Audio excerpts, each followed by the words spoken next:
안녕하세요. 팀 이두유의 캡스톤 디자인 발표를 시작하겠습니다. 저는 발표를 맡은 이승민입니다. 목차는 다음과 같습니다. 먼저 소개 부분을 발표하겠습니다. 서비스를 소개하고 필요성 및 기획 배경에 대해 설명합니다. 팀의 주제는 AI 공감 댓글 생성 프로그램 개발입니다. 사용자가 500자 이내의 일상 게시글을 작성하면 분류 모델이 자동으로 게시글의 성격을 토대로 태그를 할당하고 몇 가지 카테고리로 분류합니다. 그리고 자동 댓글 생성 모델이 작성한 게시글의 내용을 토대로 공감과 위로를 해주는 AI 공감 댓글을 생성해 게시글에 달아줍니다.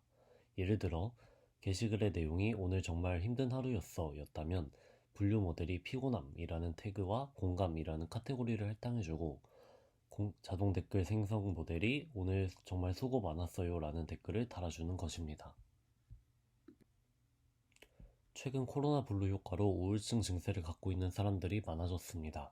그에 따라 우울증 예방 및 치료를 할 수 있는 비대면 플랫폼의 수요도 증가하고 있는 추세입니다. 이러한 배경으로 사용자가 자유롭게 자신의 일상을 적고 그에 대한 공감을 받을 수 있는 플랫폼을 기획하게 되었습니다. 저희는 개발을 시작하기에 앞서 실제로 자신의 일상을 공유하는 어플을 세 종류로 나눠 조사를 해보았습니다. 먼저 인기 소셜 네트워크 플랫폼인 인스타그램, 페이스북 같은 경우 사용자 수가 많아 게시글에 대한 반응이 많은 편이지만 그만큼 게시물에 대한 타인의 반응을 중요시 여겨 사람들에게 보여주고 싶은 모습, 글만 업로드하는 양상을 보였습니다. 다음으로는 일기장 어플을 알아보았습니다. 해당 앱은 혼자만 볼 수 있는 공간에 글을 게시하는 것으로 다른 플랫폼상에서 보다 더 솔직한 내면의 모습을 적을 수 있지만 다른 사용자와의 공유 기능, 답글 기능이 없는 폐쇄적인 공간으로 공감과 반응을 원하는 소비자의 니즈를 충족시킬 수 없었습니다. 마지막으로 알아본 것은 고민 공유 어플입니다.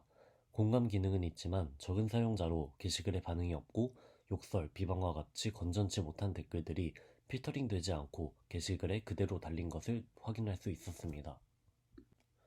저희는 위와 같은 서비스의 단점을 인공지능이 글을 분석하고 댓글을 달아주는 것으로 해결할 수 있다고 생각했습니다. 인공지능이 댓글을 달아줄 경우 실제 사용자 수가 적더라도 사용자가 충분한 답변을 받을 수 있고 댓글 테러나 공감과 동떨어진 주제에 맞지 않는 댓글들을 방지하여 서비스의 본질을 살릴 수 있습니다. 다음으로 개발 부분을 발표하겠습니다. 프로그램의 구조, 쓰여진 데이터, 각 모델에 대한 설명이 포함되어 있습니다. 저희 프로젝트는 크게 자동 태깅 및 분류 부분과 자동 댓글 생성 부분으로 나뉘어져 있습니다. 자동 태깅 분류 부분은 코버트 기반의 텍스트 클래시피케이션 모델을 사용하여 게시글의 내용을 분석해 5가지 감정 중 하나의 카테고리로 분류해주는 역할을 합니다. 자동 댓글 생성 부분은 코어 GPT-2 기반의 텍스트 제너레이션 모델을 사용하여 게시글에 가장 어울리는 답변을 생성해주는 역할을 합니다. 각 모델의 기략적인 구조는 다음과 같습니다. 먼저 분류 모델에 해당하는 모델 1은 로우 텍스트로 표기되어 있는 자연어 텍스트가 입력으로 들어오면 코버트를 통과해 마지막 레이어에 추가된 클래시파이어를 거쳐 지정된 수의 종류를 가진 출력으로 변환합니다. 다음으로 생성 모델에 해당하는 모델 2는 모델 1과 마찬가지로 로우 텍스트가 입력으로 들어오면 다이얼로그 코GPT2를 거쳐 사전에 설정된 텍스트 제너레이션 방식대로 문장을 순차적으로 생성해 출력합니다.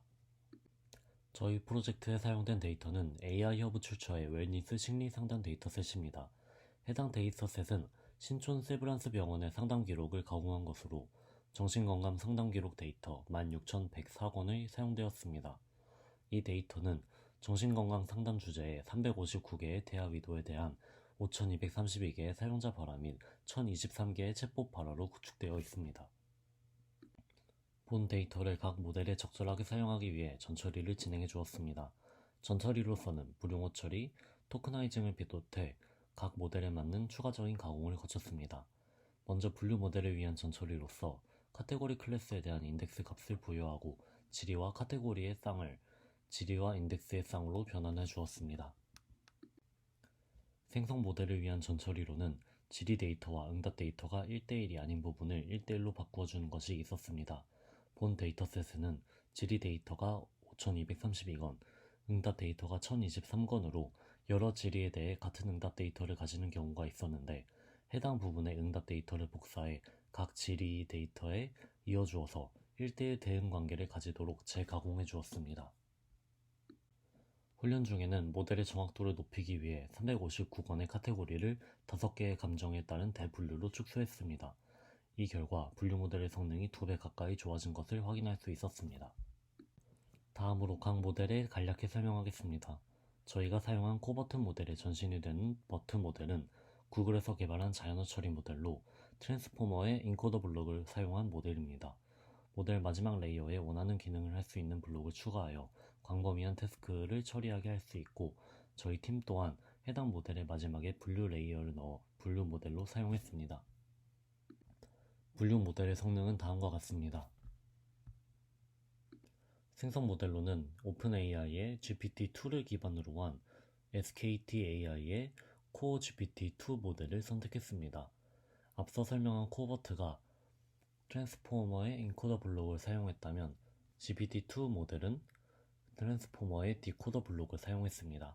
특히 GPT는 자연어 생성에 대해 탁월한 성능을 보이고, 따라서 저희는 이 모델을 답변 생성 모델에 사용했습니다. GPT-2의 텍스트 생성 방식은 여러 가지가 있습니다. 가장 확률이 높은 것을 선택하는 그리디 서치, 다음 단어까지 고려해 가장 확률이 높은 것을 선택하는 빔 서치, 특정 개수의 답변 중 랜덤하게 선택하는 탑 K 서치, 특정 누적 확률 값을 충족하는 답변 중 랜덤하게 선택하는 탑 K 샘플링 등이 있습니다.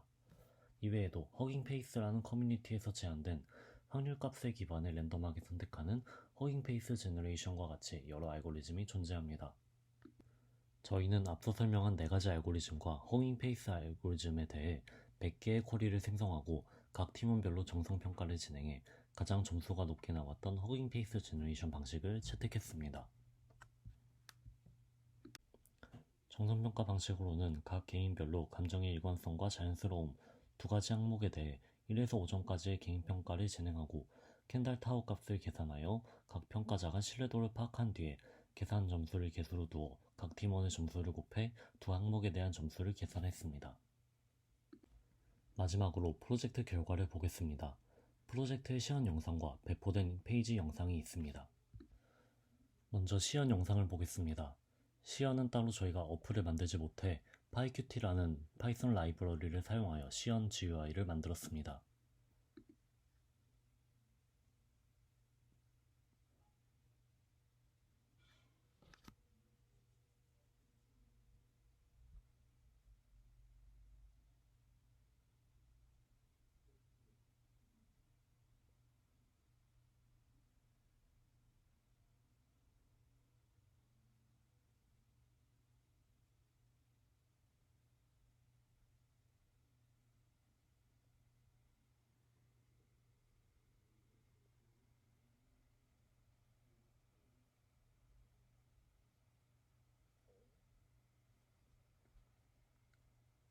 위에 입력을 하면 아래에 출력이 나오고 왼쪽에 감정에 대한 분류 결과가 나오는 것을 볼 수 있습니다.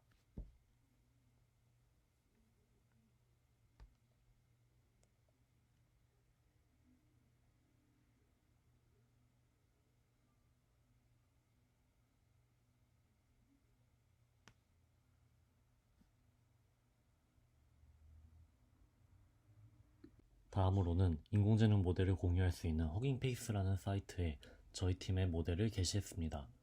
분류 모델은 게시할 수 없어 생성 모델만 게시했는데, 해당 부분에 대한 시연 영상도 같이 보시겠습니다.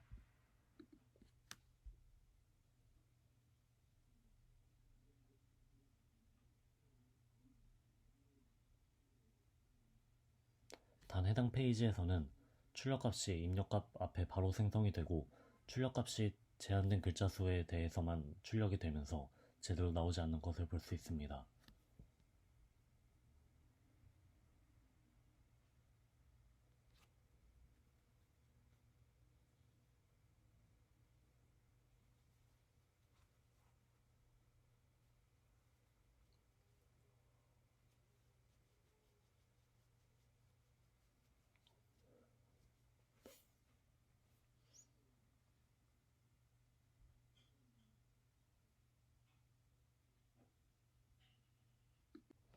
마지막으로 팀 리드의 발표를 마치겠습니다. 들어주셔서 감사합니다.